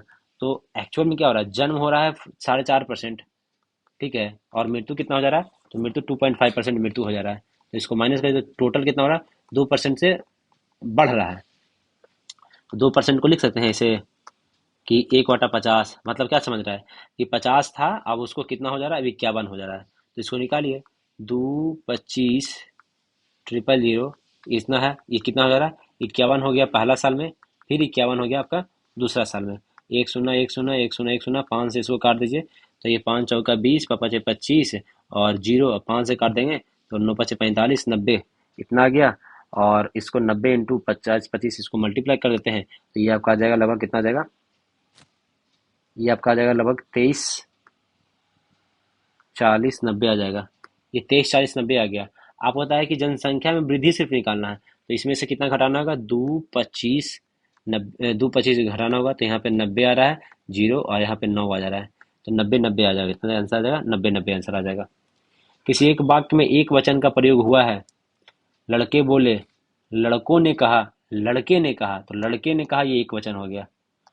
उदाहपोह का पर्यायवाची क्या है, उदाहपोह, ये असमंजस होता है। क्या होता है इसका, असमंजस होता है। कहता है कि he goes hard with one and all, to be busy, to remain neutral, to be difficult, इसका क्या हो जाएगा, to be difficult. Select the most appropriate option, now I am going to walk my dog, now हो जाएगा, क्या हो जाएगा इसमें, नाउ हो जाएगा। एक व्यक्ति ने एक महिला से कहा कि आपकी माँ के पिता, आपकी माँ के पिता मतलब हो गया कि आपके पिताजी हो गए, आपके माँ के पति, तो ये महिला के क्या हो गए, पिताजी हो गए। कि बहन, बहन मतलब उसकी, ये महिला की कौन बन गई, तो महिला की बहन का क्या बन गई, बुआ बन गई, ठीक है। इसकी बुआ, ये व्यक्ति बोल रहा है कि मेरी चाची है, पता है, महिला की बुआ, इसकी बुआ, ये बोल रहा है कि मेरी चाची है, कौन है, मेरी क्या है, चाची है। तो कह रहा है कि महिला उस व्यक्ति से किस पर है, इधर बुआ और इधर चाची, तो मतलब कि दोनों भाई बहन के रूप में आ जाएंगे किसी तरीके से। पोती नहीं होगा, बेटी नहीं होगा, माँ नहीं होगा, मैं मेरी बहन हो सकता है। कहता है मानिक उत्तर की दिशा में 40 मीटर चलता है, उत्तर की दिशा में कितना, 40 मीटर चला, फिर वह बाएं मुड़ गया, बाएं मुड़ गया, कितना चला, 20 मीटर चला, फिर वह बाएं मुड़ गया और कितना चला, 40 मीटर फिर चल गया। प्रारंभिक स्थान से वह कितनी दूर पे है, तो यहाँ से कितना दूर पे है, 20 मीटर की दूरी पे है, और किधर की ओर है, पश्चिम की ओर है, पश्चिम 20 मीटर की दूरी हो जाएगा।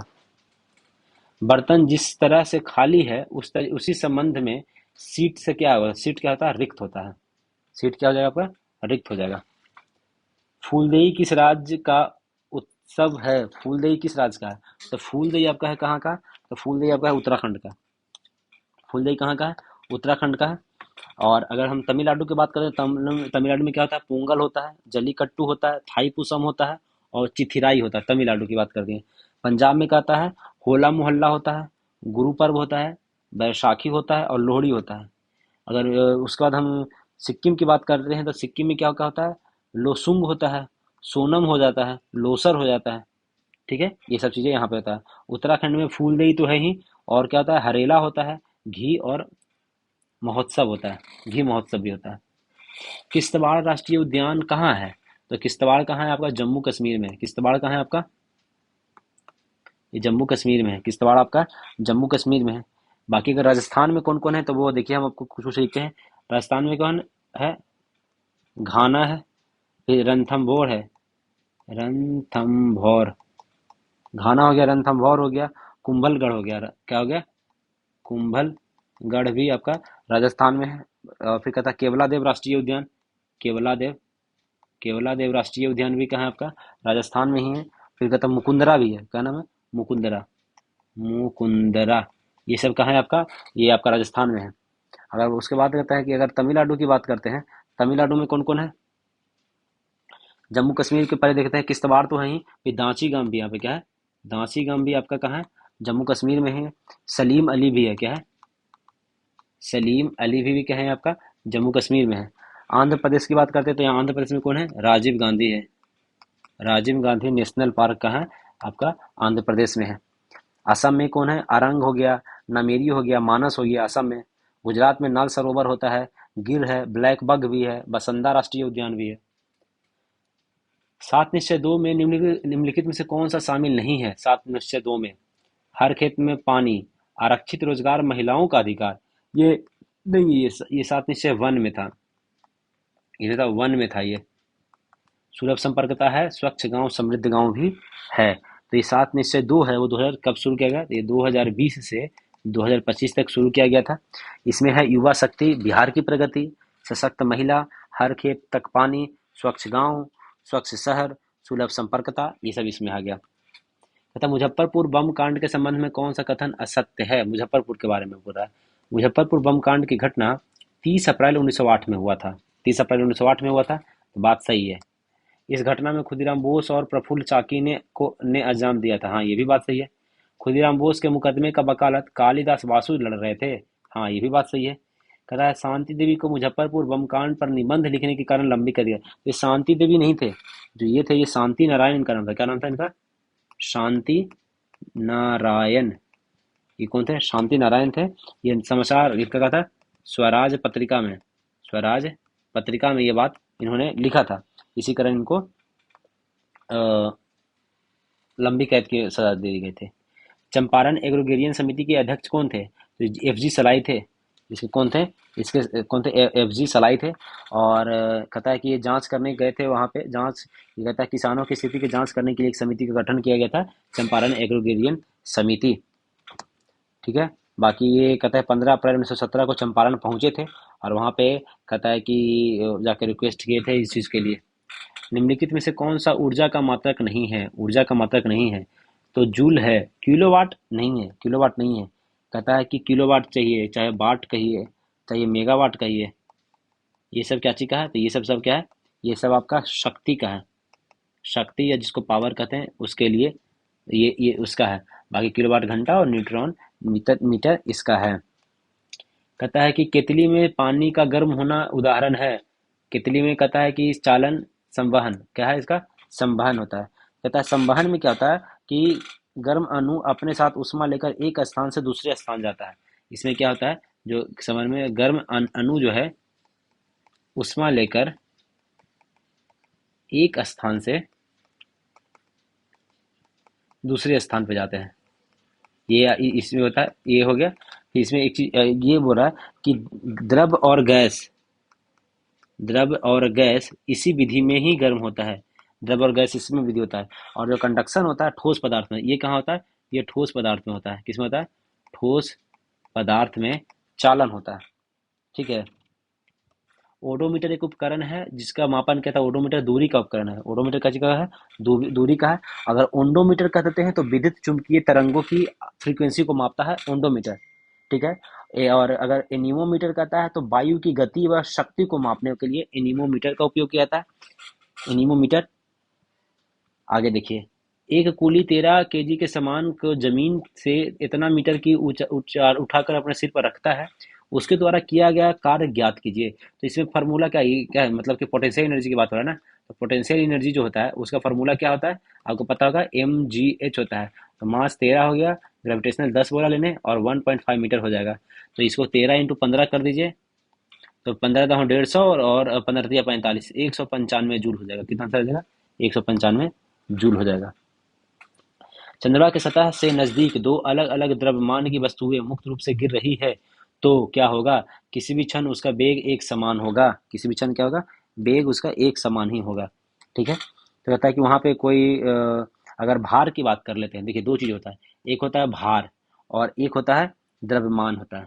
तो अगर हम द्रव्यमान की बात करते हैं तो द्रव्यमान नहीं बदलता है। कहता है कि द्रव्यमान क्या होता है? कांस्टेंट रहता है। और भार मतलब होता है वेट इनटू ग्रेविटेशनल होता है, मतलब गुरुत्वीय बल कारण होता है। ठीक है। इसी कारण जल का घनत्व किस तापमान पर सर्वाधिक होता है? तो 4 डिग्री सेल्सियस पे। किस पे होता है? 4 डिग्री सेल्सियस पे होता है। कहता है कि 0 से 4 तक गर्म करने पर जल का आयतन घटता है। मतलब 0 से 4 डिग्री सेल्सियस पर कहता है आयतन क्या होता है? इसमें घटता है इसका, जो कि सबका बढ़ता है, इसमें आयतन इसका घट जाता है। कहता है फोटोस्टेट मशीन निम्नलिखित में से किस तकनीक पर कार्य करता है? फोटोस्टेट की बात कर रहा है। तो चुंबकीय, थर्मल, इलेक्ट्रोस्टैटिक, ये किस पे काम करता है? तो इलेक्ट्रोस्टैटिक पे ही काम करता है। और इसको कहते हैं, इस तकनीक को क्या कहता है? कि जीरोग्राफी कहा जाता है। जीरोग्राफी, जियोग्राफी कहा जाता है। ठीक है। अल्फा क्या है? अल्फा एक अपरमाणुक है, अन आयनिक हीलियम परमाणु है, एक उदासीन है, द्विआवेशित हीलियम है। क्या है? द्विआवेशित हीलियम आयन है। तो अगर हम अल्फा बीटा गामा की बात कर लेते हैं तो कहता है कि अगर देखिए हम लिखते हैं अल्फा बीटा और गामा, ये तीन की बात कर लेते हैं। इसके बारे में थोड़ा थोड़ा समझ लीजिए। कहता है कि गामा होता है वो न्यूट्रल होता है। गामा क्या होता है? ये न्यूट्रल होता है। ठीक है। और अगर उसी बात अल्फा क्या होता है? ये पॉजिटिव होता है। अल्फा पॉजिटिव हो जाता है। और अगर बीटा क्या होता है तो बीटा क्या होता है? निगेटिव होता है। ठीक है। तो कहता है कि ये दो प्रोटॉन और दो न्यूट्रॉन से मिलकर अल्फा बनता है। कैसे? दो प्रोटॉन और दो न्यूट्रॉन मिलके आपका अल्फा बन जाता है।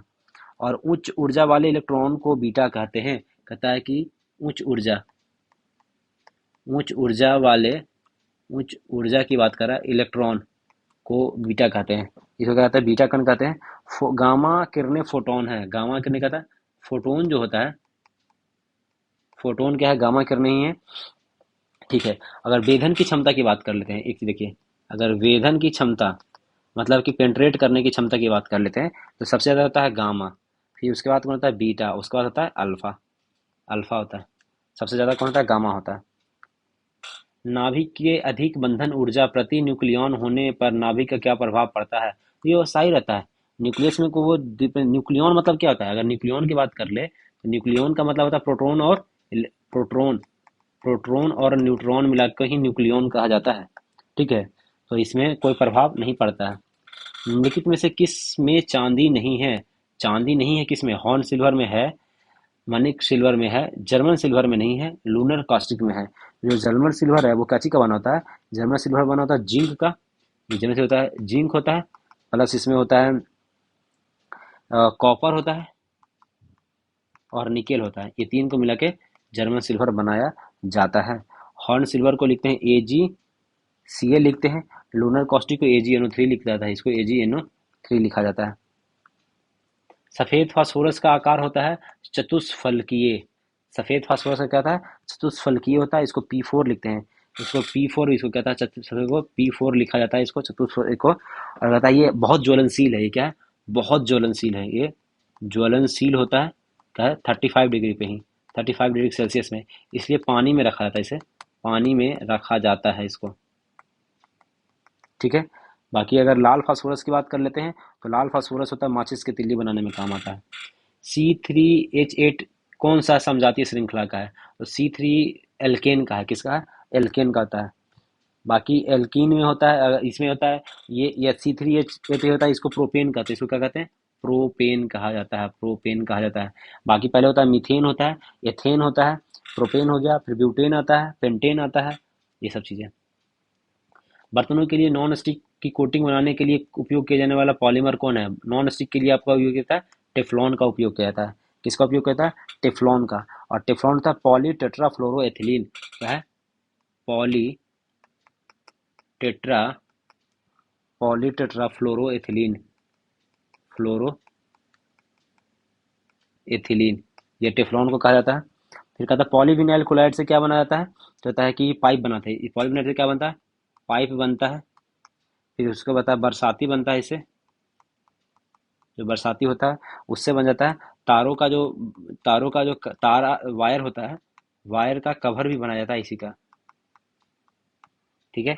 निम्नलिखित में से कौन सा परजीवी पोषक युक्ति को दर्शाता है? परजीवी पोषक युक्ति को कौन दर्शाता है? तो ये कस्कुटा अमरबेल दिखाता है। कौन दिखाता है? कस्कुटा अमरबेल है, जो कि दूसरे के पेड़ों पर आश्रित होता है। और इसको नॉन कहता है नॉन स्टॉक नीले हरित शैवाल या साइनोबैक्टीरिया की प्रजाति है। ये क्या है? कहता है कि साइनोबैक्टीरिया की प्रजाति है। क्या है? साइनोबैक्टीरिया की प्रजाति है। ये क्या है? या नील हरित शैवाल, इसी को कहा जाता है। 72 में कहता है जल के अणुओं की अर्धपरागम्य झिल्ली द्वारा गतिज कहलाती है। तो कहता है कि अगर जल के अणु कहता है अर्धपरागम से हो रहा है तो ये क्या होता है? इसको क्या कहते हैं? परासरण कहते हैं। क्या कहते हैं? परासरण कहा जाता है। क्या कहा जाता है इसको? सेमी परमेबल मेम्ब्रेन से परासरण होता है। और परासरण कहता है उच्च सांद्रण से निम्न सांद्रण की तरफ जाता है। कहाँ जाता है? उच्च सांद्रण से निम्न सांद्रण की तरफ जाता है। बाकी गैसों के आपस में मिल जाने की प्रक्रिया को विसरण कहते हैं। गैसों के मिलने की प्रक्रिया को विसरण कहा जाता है। मिलने की प्रक्रिया को क्या कहता है, विकर्ण कहता है। जैसे कहता है कि परफ्यूम का घर में कहता है अगरबत्ती का गंध, अगरबत्ती का गंध हो गया, मिश्रण होता है। एलपीजी सिलेंडर हो गया, एलपीजी गैस लीकेज हो गया, ये क्या होता है, उसमें परासरण मिश्रण होता है। प्रोटीन का पाचन कहाँ से शुरू होता है? अगर प्रोटीन की पाचन की बात करते हैं तो वो शुरू हो जाता है आपका अमाशय से ही हो जाता है। कहाँ से हो जाता है? तो अमाशय से निकलता है, और यहाँ से जठर ग्रंथियों से जठर रस स्रावित होता है। और वो जठर रस वो होता है कि जो HCl है, हाइड्रोक्लोरिक अम्ल है, उसमें कहता है पेपिनोजेन, कहता है पेप्सिन में बदल जाता है, और जो पेप्सिन है वही प्रोटीन को पचाने में काम करता है। ठीक है, और ये हो गया। बाकी अगला देखते हैं, निम्नलिखित में से कौन सा प्रोटोजोआ जनित रोग है? प्रोटोजोआ जनित रोग के बारे में कर रहा है, तो प्रोटोजोआ जनित रोग कौन है? इन्फ्लुएंजा नहीं है, कालाजार है। कौन है? कालाजार है। ये कहता कालाजार है, ये कहता लिस्मेनिया डोनोवानी प्रोटोजोआ से। इसका नाम क्या है? इसका लिस्मेनिया डोनोवानी, डोनो लिस्मेनिया डोनोमानी है प्रोटोजोआ, उससे फैलता है। और इस परजीवी का वाहक कहता है कि सैंड फ्लाई है। ये किसके कारण होता है? तो सैंड फ्लाई के कारण होता है, सैंड फ्लाई के कारण होता है आपका कालाजार हो जाता है। ठीक है, अगर इन्फ्लुएंजा की बात करते हैं तो ये विषाणु जनित रोग है। इन्फ्लुएंजा की बात कर लेते हैं तो ये क्या है? विषाणु जनित है। ये क्या है? विषाणु जनित रोग कौन है? इन्फ्लुएंजा विषाणु जनित रोग है। हैजा आपका होगा जीवाणु से होता है। हैजा किससे होता है? जीवाणु से होता है। ठीक है, टाइफाइड भी जीवाणु से होता है। ये सब क्या है? ये सब जीवाणु से होता है। वह प्रक्रिया जिसके द्वारा पुरानी प्रजाति में से नई प्रजाति का विकसित होता है क्या कराता है? तो प्रजाति उद्भव कराता है। इसको क्या कहते हैं?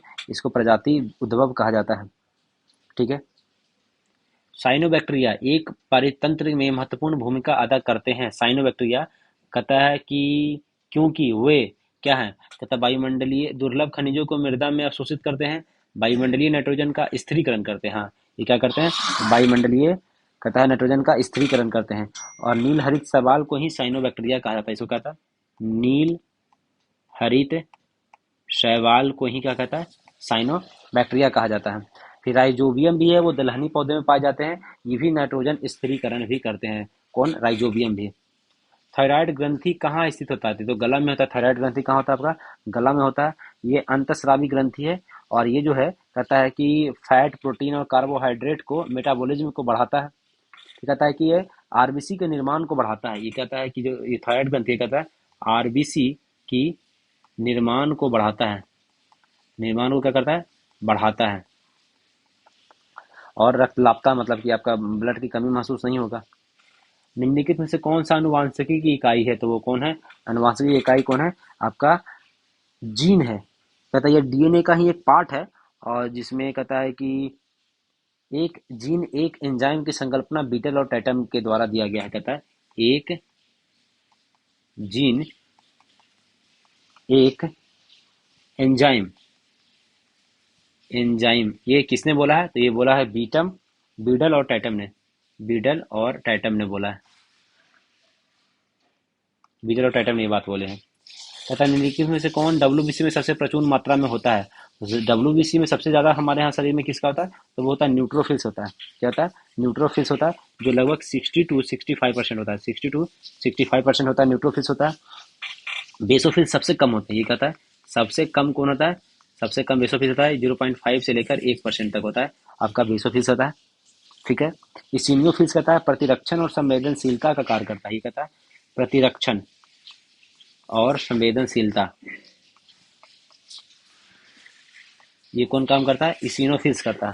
प्रतिरक्षण और संवेदनशीलता का काम करता है, इसिनोफिल्स करता है। ठीक है, अगर कहता है कि स्वस्थ में कहता है कि डब्ल्यूबीसी की मात्रा 4000 से लेकर 11000 होता है, इसकी मात्रा कितना होना चाहिए? तो कहता है 4000 से लेकर 11000 तक डब्ल्यूबीसी की मात्रा होती है। और डब्ल्यूबीसी की कैंसर को ल्यूकेमिया कहते हैं। अगर इसके कैंसर जो होता है उसको क्या कहते हैं? ल्यूकेमिया, ल्यूकेमिया, जो क्या कहते हैं? ल्यूकेमिया कहते हैं। ब्रायोडोफाइटा पादप सामान्यतः पाए जाते हैं, कहता है ये नम और छायादार आवासों में। ब्रायोडोफाइटा कहाँ पाते हैं? नम और छायादार में पाए जाते हैं। अरे ये पादप जगत का उभयचर भी कहा जाता है। इसको कहता है, इसको क्या कहा था? पादप जगत का उभयचर। इनको क्या कहता है? पादप जगत का उभयचर, ये किसको कहा जाता है? उभयचर, ये किसको कहा जाता है? ब्रायोडोफाइटा को ये कहा जाता है। ठीक है, ब्रायोडोफाइटा को ये कहा जाता है। कहता है ये भूमि पर जीवित रहते हैं परंतु लैंगिक जनन के लिए जल पे होते हैं। कहते हैं ये, कहते हैं भूमि पर जीवित रहते हैं, ठीक है, लेकिन लैंगिक जनन जो होता है, अगर लैंगिक जनन की बात कर ले, वो कहाँ होता है? पानी में होता है। लैंगिक जनन कहाँ होता है? पानी में करते हैं। कहता है इनका कायिक जनन का विखंडन होता है, इसका कहता है विखंडन होता है। हाल में स्वावलंबनी योजना की शुरुआत किस मंत्रालय द्वारा की गई है? तो स्वावलंबनी योजना की शुरुआत शिक्षा मंत्रालय, स्वास्थ्य और परिवार कल्याण मंत्रालय, महिला और बाल विकास मंत्रालय, कौशल विकास और उद्यमिता मंत्रालय, यही सही है। और ये किसकी योजना है? तो ये नीति आयोग की योजना है। किसकी योजना है? नीति आयोग की स्वावलंबनी योजना है। ठीक है, अगर कहते हैं कि कुछ कुछ और अगर करंट की बात बताए तो आंध्र प्रदेश ने मन मित्र एक व्हाट्सएप ऐप बनाया है, व्हाट्सएप आधारित ऐप है मन मित्र, जिसमें 161 सरकारी सेवा उपलब्ध कराया है। उसी तरह नक्शा कार्यक्रम ग्रामीण विकास मंत्रालय का है, नक्शा कार्यक्रम है। फिर कहता है कि बिहार में कुशल निगरानी और सेवा हेतु आंगनबाड़ी कर्ताओं के मिशन पोषण 2.0 के अंतर्गत स्मार्टफोन उपलब्ध कराया जाएगा। कर्नाटक को नक्सल मुक्त राज्य घोषित किया गया। किसको? कर्नाटक को। अगर बात कर ले, कर्नाटक की बात करते हैं, इसको नक्सल मुक्त राज्य बनाया गया है, कर्नाटक को बनाया गया। कहता है कि टाइफेड ने आदिवासी जनजातीय व्यवसायों को सुविधाजनक बनाने के लिए मीशो प्लेटफॉर्म से समझौता किया। किसने किया है? ट्राइफेड क्या है? जनजाति है। ये किससे किया है? तो मीशो से समझौता किया है। किससे समझौता? मीशो से समझौता किया है। वित्तीय साक्षरता सप्ताह 2025 का थीम क्या था? इसका थीम था सुरक्षित लेन देन, सुरक्षित व्यवसाय, सशक्त भारत, समृद्ध भारत, वित्तीय साक्षरता, महिलाओं की समृद्धि। यही था 82 वाला, यही हो जाएगा कि ये था। ये शुरुआत का किसके द्वारा किया गया था? तो आरबीआई के द्वारा किया गया। ये किसके द्वारा? आरबीआई द्वारा किया गया था। वित्तीय साक्षरता शुरुआत आरबीआई के द्वारा शुरू किया गया था। बाकी कहता है कि पहला कैंसर जीनोम एटलस लॉन्च किया है मद्रास। कहता है कि अगर आईआईटी मद्रास की बात कर लेते हैं तो कहता है फर्स्ट जीनोम कहता है कैंसर एटलस किसने किया है? तो आईआईटी मद्रास ने किया है। ठीक है, कहता है सरकार ने ई नाम पोर्टल लॉन्च किया है, डिजिटल प्लेटफॉर्म जिसमें कृषि वस्तुओं के व्यापार की अनुमति है। एम्स दिल्ली के ने हाल में ही शुरू किया गया सृजनम निम्न में से किससे संबंधित है? सृजनम है एम्स का नया मेडिकल कॉलेज, मरीजों के लिए डिजिटल हेल्थ कार्ड, स्वचालित जैव चिकित्सा अपशिष्ट उपचार यंत्र है। कहता है कि जो हॉस्पिटल में जितने वेस्टेज निकलते हैं उसको ऑटोमेटिक है कि उसको अपशिष्ट कर दिया जाएगा, मतलब री यूज या कर दिया जाएगा। हाल में ही ऑस्ट्रेलियन ओपन 25 का महिला एकल खिताब किसने जीता है? ऑस्ट्रेलियन ओपन की बात हो रहा है तो जीता है किसने? तो मेडिसिन कीज ने जीता है और आर्यंका सवलेका को हराया है। ये हराया है, इसने जीता है। हारा लिखो, हराया नहीं। हारा कौन? तो आर्यंका सवलेंका ये हारी है और जीतने वाले कौन है? ये है। अगर पुरुष की बात करते हैं तो ये पुरुष की बात करते हैं। अगर पुरुष की बात करते हैं तो ऑस्ट्रेलिया में कौन जीते हैं? पुरुष की बात करते हैं तो कौन जीता है? जेनिक सिनर जीता है। कौन जीता है? जेनिक सिनर जीता है पुरुष में। और ये जो आर्यंका सबलेंका ये मेंडसन कीज है, और ये आर्यंका सबलेंका ये है, ये जेनिक से कहाँ? इटली के हैं ये। ठीक है, बिहार में चर्चित पूर्व आईपीएस अधिकारी सिद्धि पांडे ने अपनी नई राजनीतिक पार्टी बनाया है। उसका चिन्ह नाम क्या है? तो हिंद सेना नाम है। उसका नाम क्या रखा गया? हिंद सेना नाम रखा गया है।